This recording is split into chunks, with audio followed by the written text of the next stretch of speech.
assalaamu aleykum wa rahmatullahi wa barakaatuhu. yóbbalu bis bi. julli juróom farata lañu ndax sunu boroom digle na ko.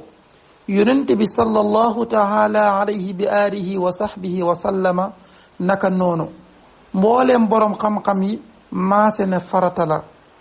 ku weddi ak waram génn na ci lislaam. dañu koy tuubloo 3 fan bu tuubul yoon rey ko. te bu ñu ko reyee duñu ko sang duñu ko sàng duñu ko jullee duñu ko suul ci armeeli jullit ñi. imaam itam du teewee ay mbiram. day yabal kenn rekk mu taxawe ko ñu gas ko suul. alalam it kenn du ko dond. imaam lañu koy jox mu jëme ko ci mbiri jullit ñi. ku saxal warug julli te du julli dañu koy muñal ba ca mujjug waxtu wa ma koo bañee nga xam ne benn rakka képp la cay mën a julli boo xam ne faatiha sax du ko ca mën a jàng. bu julliwul ñu rey ko. bu ñu koy rey bu nee bàyyi leen ma danaa julli itam lu tax ñu bàyyi ko.